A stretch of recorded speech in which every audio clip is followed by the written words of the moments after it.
So what experiences have you had within the ceramics kind of field since graduating WNMU? Cool. So first and foremost, I got the artist in resident position here at Western, and that gave me an opportunity to figure out the next step on where I wanted to go with this degree, especially in the ceramics field. I started working at Syzygy Tile, which was really influential for me because it helped me learn the ins and outs with tile production and business. So trying to connect the ties of what I learned in school and with Syzygy.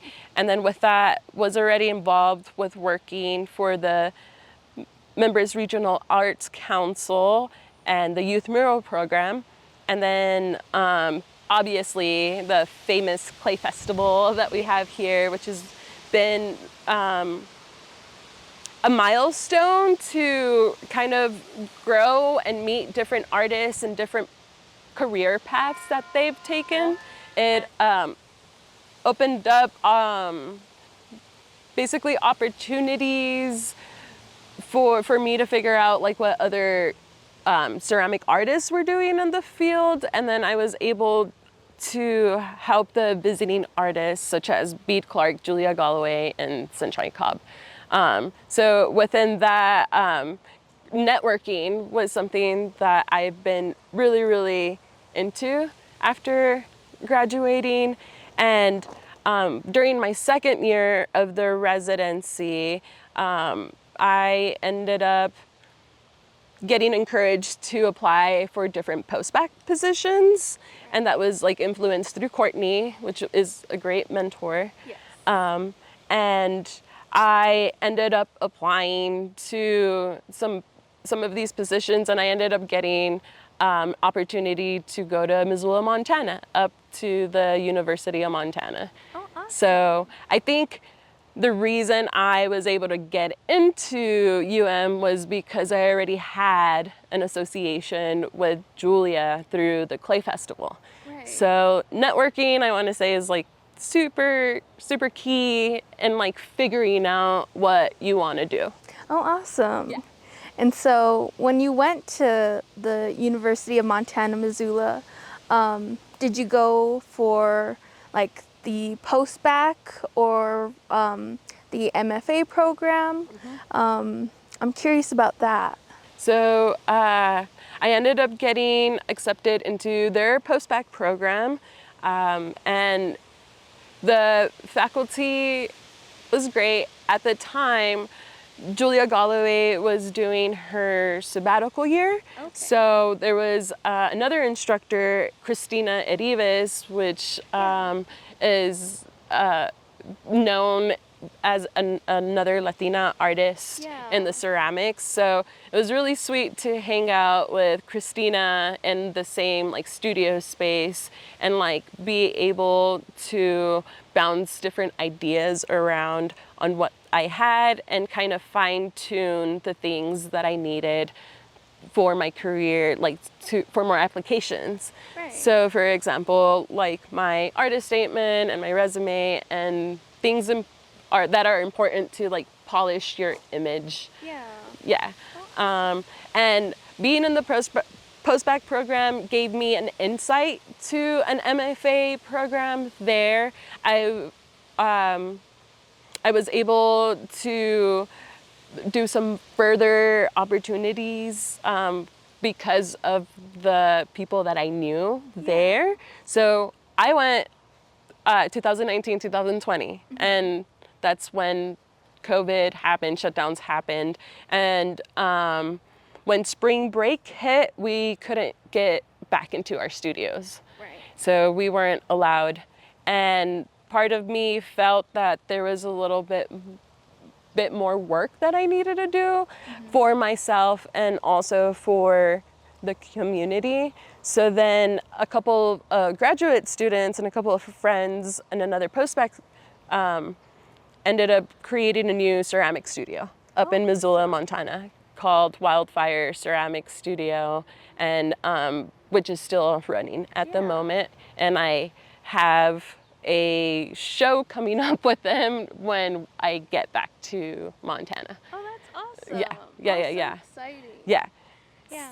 So it's all through networking that I want to, I want to say I got these opportunities, you know, like if I wouldn't have said yes to these, like I've never visited Montana before. I moved blindly but it's just a great ceramic community where you feel like everyone is a clay family. Oh, awesome. Yeah. And I know that a lot of your work is via tiles, and that was probably also because of Syzygy. and then like Christina also does tiles, Tile right? work, yeah. And I know you also mentioned how like previously you struggled like with your identity of like being a Mexican American, and you didn't really fit in one side versus the other. And so I was wondering, like, have you kind of found that identity yet? And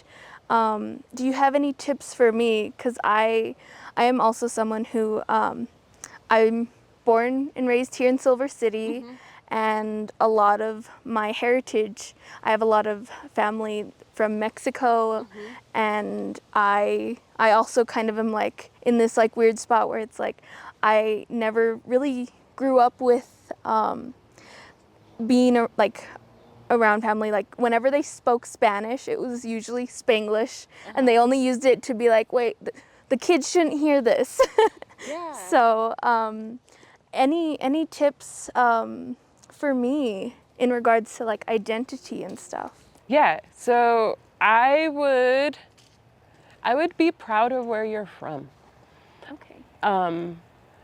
When I first went to Montana, I was a little afraid of the demographic that is up there because it is mostly whitely dominated. Right.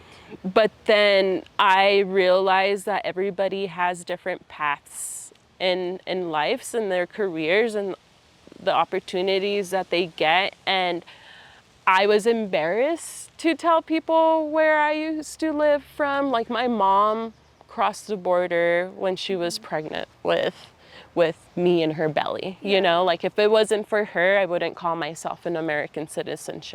Right. And I think one of the things that I realized now, being in Montana for a couple years, is that you should be proud of where you're from. Yeah.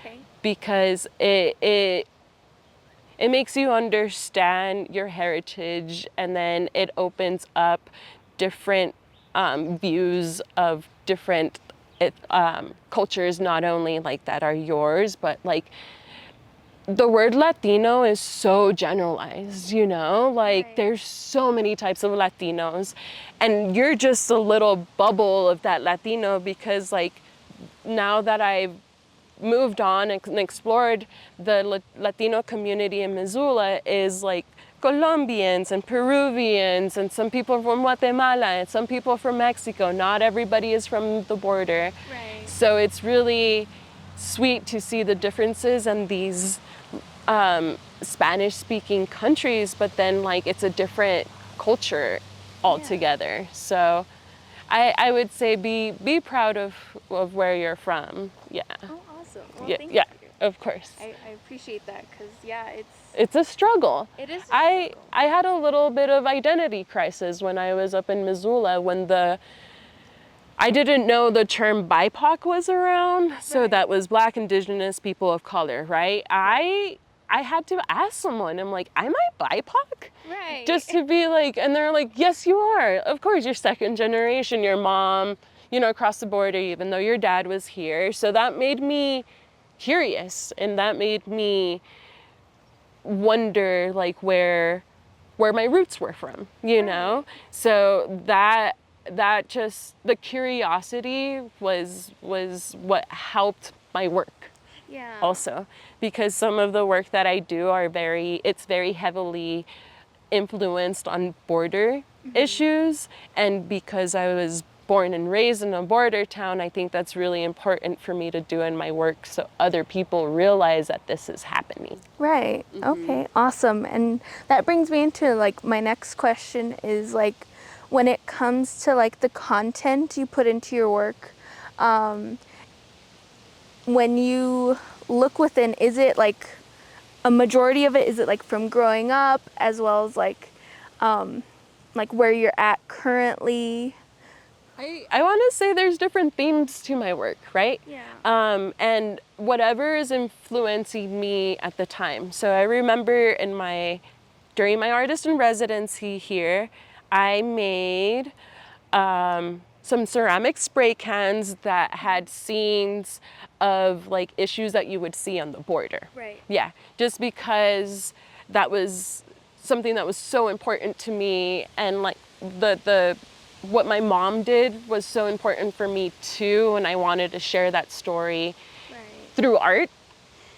And so I want to say that throughout the years, I get different themes of what's influencing me. So when I moved to Montana, I ended up making some pieces that were strictly on child separation and what was happening in the detention centers on the border, in the border cities. And so on from there, been kind of clashing both my Mexican heritage and where I'm at currently. So at Wildfire, I'm not there anymore, but I ended up having my own solo show where I made Monteria mugs. So have you ever heard of La Loteria? I have. Yeah, so it's a Mexican bingo game, and I ended up taking pictures of things that I experienced myself in Montana. So like seeing the state flower, seeing a bear, and I made I want to say like tied in these two ideas together, and I created my own cards of loteria, but on mugs. Yeah. So that was another like nice identity type play theme that I had for my work. And with the current street signs that I'm making right now, they've been so fun because getting away from the heaviness of like political times, but more towards like identity. Yeah. There was this one tile in specifically that was like a sign to go to US or to Mexico, and I felt like both of them were home. Yeah. So then with my background with graffiti, I would do like light graffiti text on what I was feeling when I would see those words. Right. Yeah. So it's really, it's nice to use art as a vehicle to figure yourself out. So, Right. yeah. I totally agree with you. I have always been drawn to art like all my life, especially like my parents. My dad, he's been a drummer, first in band, and then he's made little metal bands here like a couple times in his life. And then my mom, she does like floral work and sews and just all sorts of stuff that really pertain to art. And so I knew I wanted to pursue art, but I was like always nervous with The direction. yeah. And it's a scary thing to figure out. Yeah. And I think when you ask a person a question about what they're doing with their art, there's no wrong answers. Right. Yeah. And it's a way they make it work for themselves. Yeah. Yeah. And that's where I'm at right now. When I was in Missoula, I applied to a couple of residencies, and because of like hard work and determination too, I got offered a 2-year residency program in Montana. Nice. Yeah, at the Clay Studio in Missoula. So that's another thing that I've been doing outside of the university. Yeah, and since I've been there with my identity, I'm more proud to say that I'm Latina, and I've been trying to advocate for more classes for people of color, and trying to, or am part of this art collective that is nothing but people of color.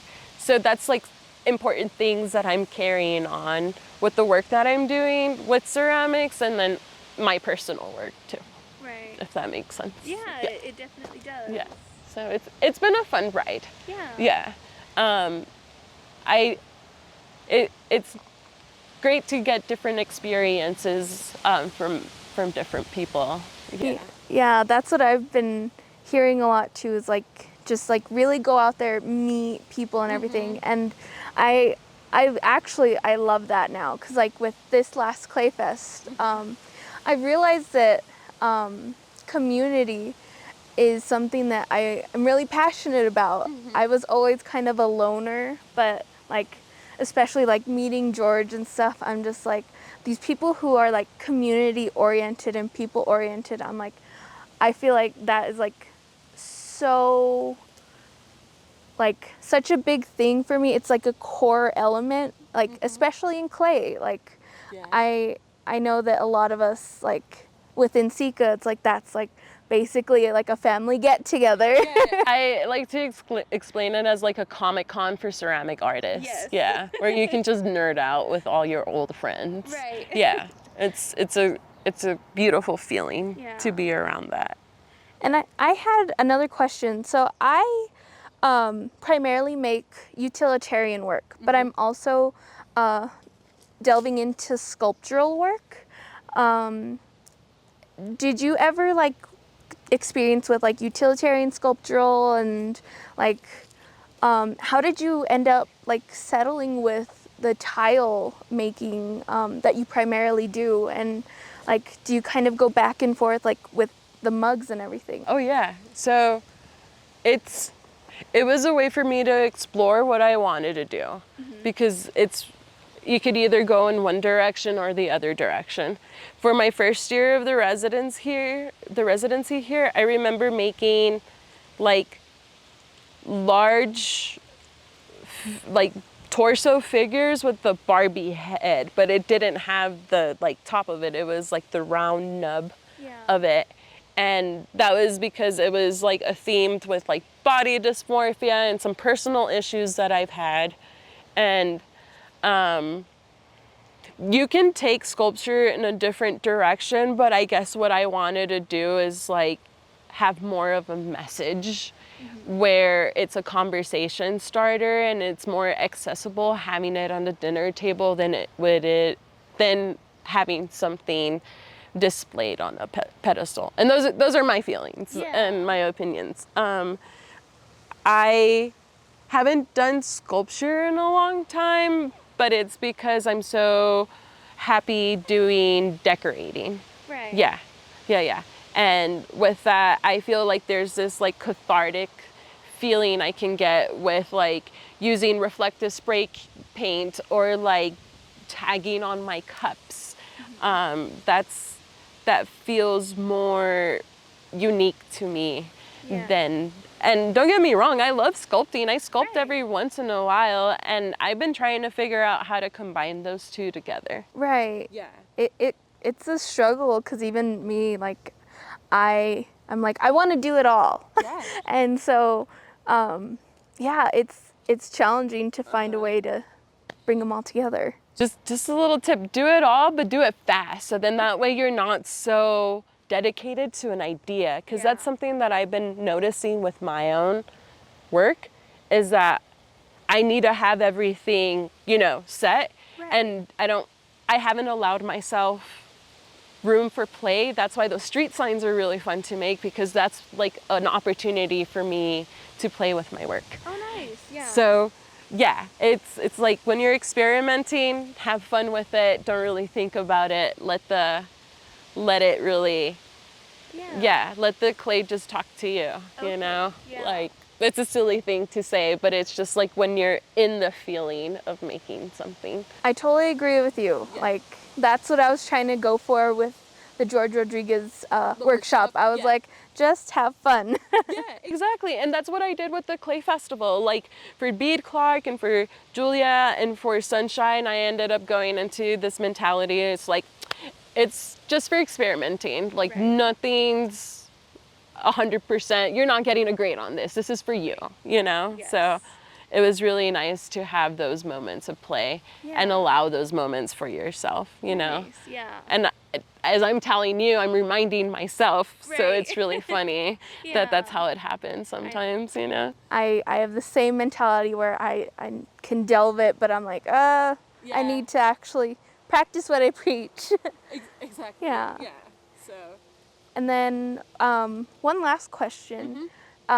Since I have one more year left and I have to do the BFA show next spring, do you have any tips for me, like for this like last year before it happens?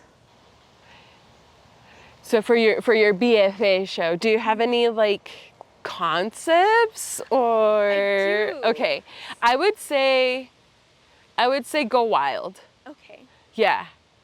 Yeah, because this is your moment to shine, you know, and like allow yourself to have fun, but then like this is like everything that you've learned so far. This is the point that you're at, you know. And I can tell you what I did for my BFA show. I sculpted cinder blocks. They were like realistic looking cinder blocks made out of clay, and then I ended up putting graffiti on there. Yeah. And it was this like, I connected each cinder block with some certain text in English and Spanish, and then it played a visual story on the other side. Oh, awesome. Yeah. So you can play around with identity, you can play around with your roots, yeah, but I say like, go big, you know, because it makes a statement of where the next step is going to take you, you know? Awesome. Yeah. So, is there anything else I can? Oh gosh.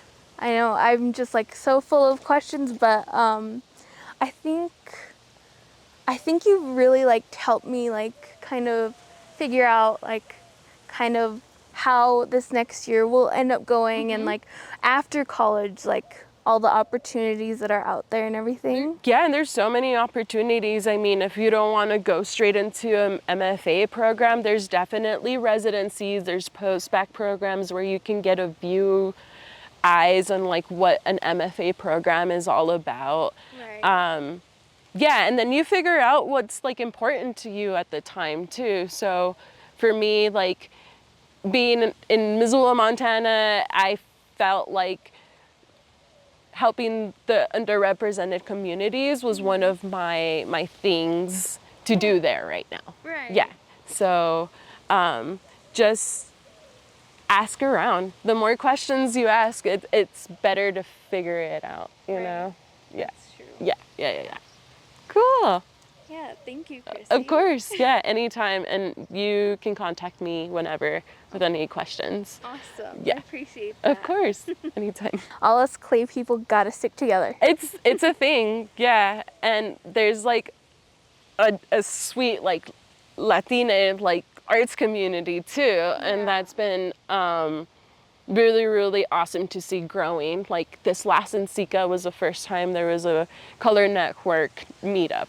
Oh, awesome. Yeah, so it was like really amazing to be in this conference room with more than 110 artists that were people of color. Right. Like, so it's a nice family to be in. Yeah. Yeah.